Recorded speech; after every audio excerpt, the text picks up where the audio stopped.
嘿，大家伙儿早喽！6月4号星期二，第4个训练日。今天咱们回评论。明天加练一天，明天是合练的日子。然后明天的节目要晚点发，明天练完就有事儿。所以今天还是调整。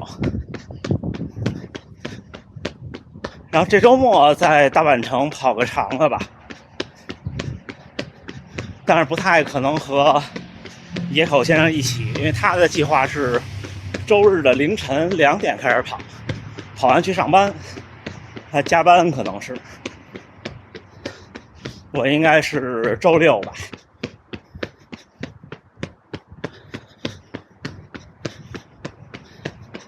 但是也得早，因为要跑得长，不能跑完太晚。然后之后就再也不跑长距离了。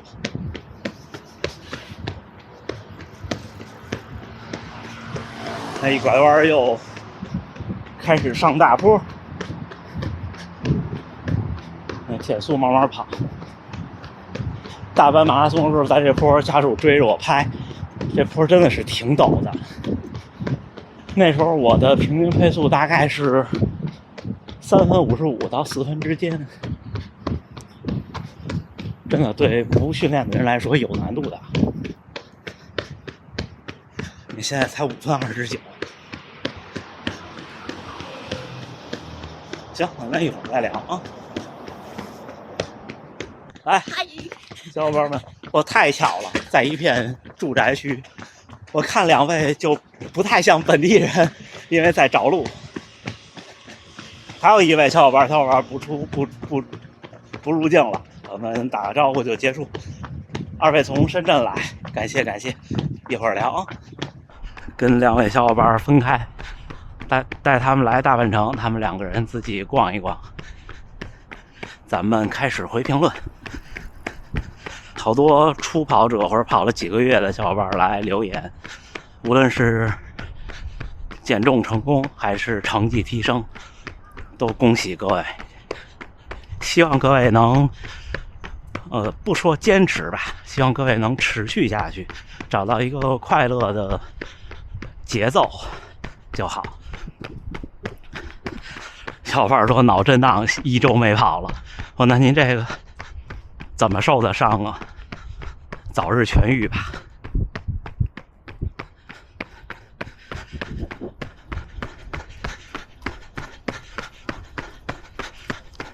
哎呦大妈！哎，老爷爷，Meta Speed 怎么选择？是 Edge 还是 Sky？ 就是这样。您看我这样的，就果断选 Edge； 本田先生那样的，或者田中先生那样的，就果断选 Sky。差不多就是这样。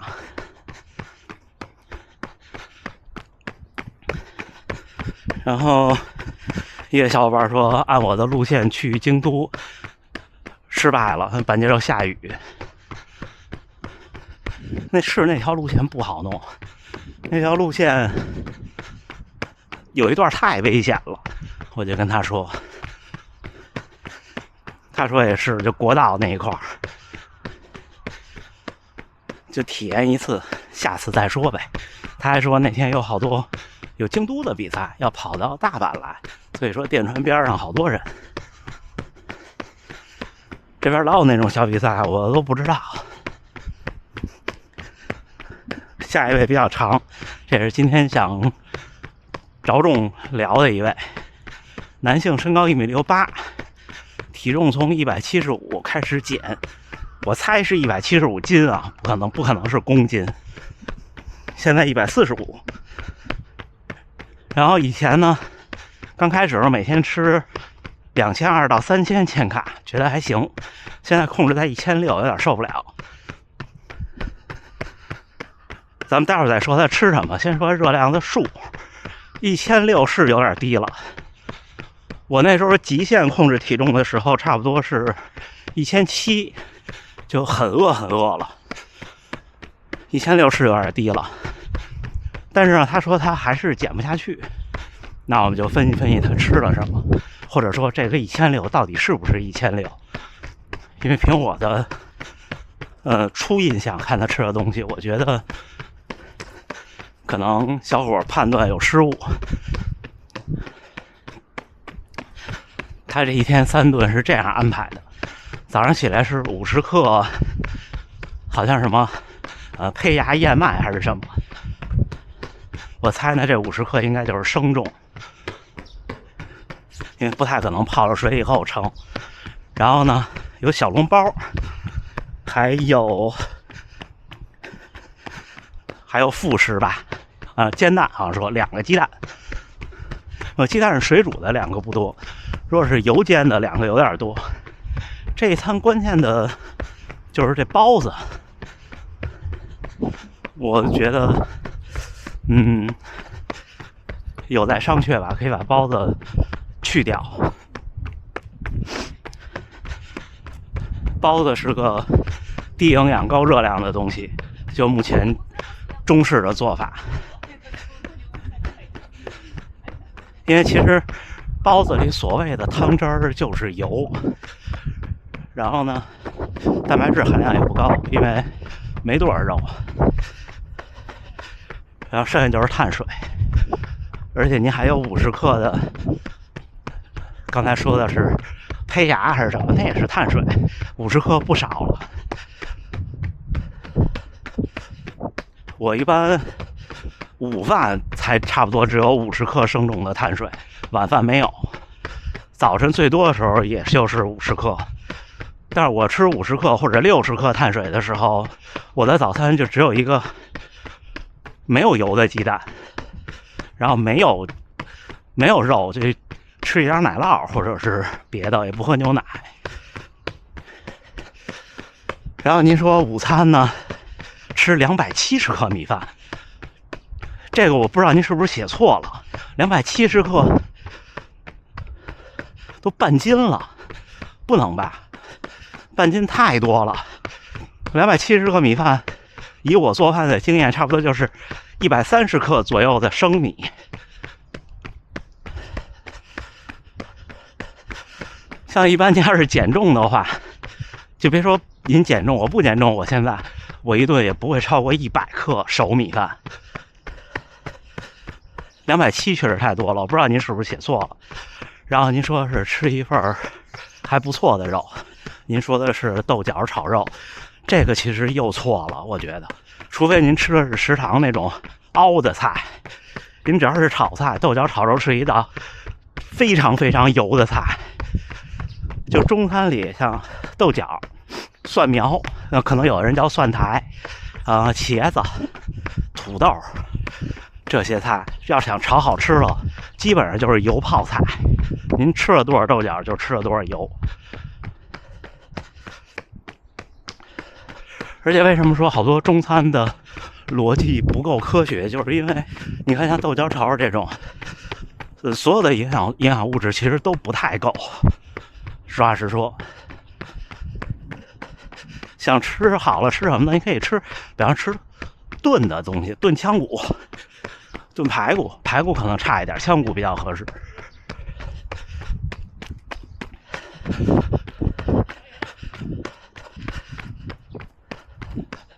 注意是炖的啊，不是红烧的，就是没有炒糖色和收汁儿那一步。然后您说青菜随便吃，但我通过您的描述，我判断您可能是吃食堂。食堂青菜随便吃，一般也都是，如果是炒菜的话，也都是油泡菜，真心话。然后晚餐据您的描述还是50克那个胚芽的什么东西，我没记住，抱歉。和青菜，不吃肉，这个也不太符合减重的逻辑。减重应该是干净的碳水和蛋白质，碳水少，蛋白质多。然后呢，蔬菜这块呢，尽量是吃轻加工的，就是要不然你吃沙拉，要不然就白灼。你要晚餐只吃碳水跟菜是不合理的。而且我初步判断，您这个饮食结构，如果真如您说的是1600千卡，那您顿顿都几乎不可能吃饱，不可能的。就别说吃饱了，您可能感觉还没吃呢，就热量就应该到了。如果您能吃个半饱，肯定不是1600，至少2000以上了。然后咱们再看训练量，按照您的身高和体重，我估计，因为我不太知道您的年龄，但是有减重需求应该不会太大。您一天可能基础代谢有1700或者1800了不起了，估计都没有。我差不多是1400，您比我沉一点。然后您再加上您一天的体力消耗，如果不是体力劳动者的话，一天消耗在生活上的、工作上的，可能500-600了不起了，我估计都没有。差不多就这样，剩下就看您训练了。差不多我们跑步就是跑1公里消耗多少体重，消耗多少那个热量呢？差不多就是您体重公斤数。比方说您70公斤，你跑1公里差不多就是70千卡。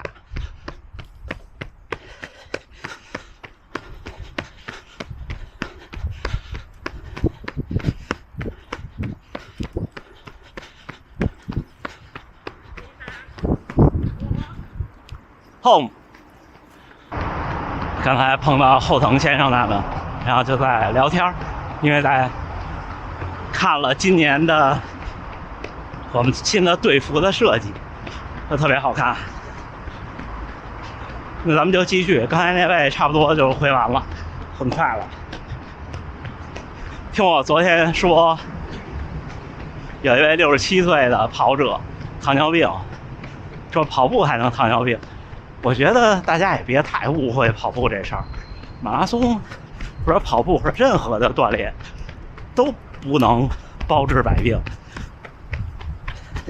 但如果您从年轻就从事规律的运动，又没有遗传史的话，我感觉像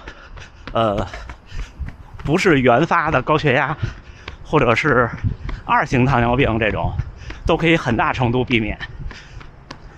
但是您要是1型糖尿病，或者您已经病了再开始运动，那没什么用。然后强度课一般放在哪一天比较好？强度课是放在训练的第1天还是最后1天？其实我比较喜欢放在最后或者倒数第2天，心态会比较好。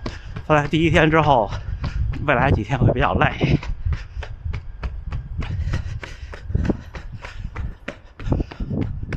当然我现在这种就是看周3是第几天都随便。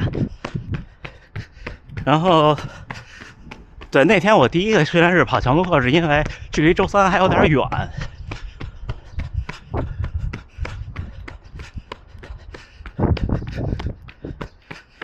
然后就是跑那天我那个1分钟快慢这种，或者跑法德莱克，是组间休息，是慢跑还是走路还是休息？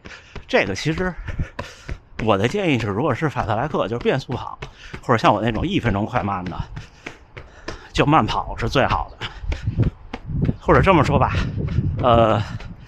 超过400米或者是全力以赴的间歇中间休息。像我们跑团合练的时候都休息的原因是因为大家凑在一起出发，你慢跑的话快慢呀跑的路线啊都不好那什么。像我自己原来我自己跑，比方跑5个1600，或者跑金字塔到金字塔这种4321什么的，我中间都是慢跑。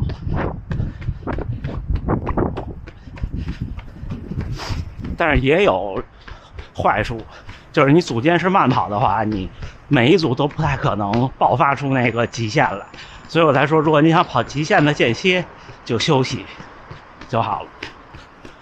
行，差不多我也快到家了，也回完了。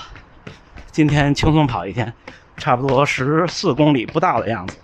然后明天特练。明天还不知道课表，但是我猜很有可能就是10个或者11个400米加1公里那种，也有可能是12个400米吧。那咱们待会儿再聊，训练结束之后再见。6月4号星期二清晨7点04，训练结束。今天第4个训练日，跑的比较少，13.6公里，平均配速5分17，心率132。今天碰到2位频道的观众来这边玩，今天就要回去了，第一次去大阪城，然后碰见后藤先生他们一起跑回了家。其实今天的体感相对有点累，为什么呢？因为大家应该细心的小伙伴应该观察到了，从欧洲回来之后，我的训练开始调整了一下配速比原来平均配速比原来快了。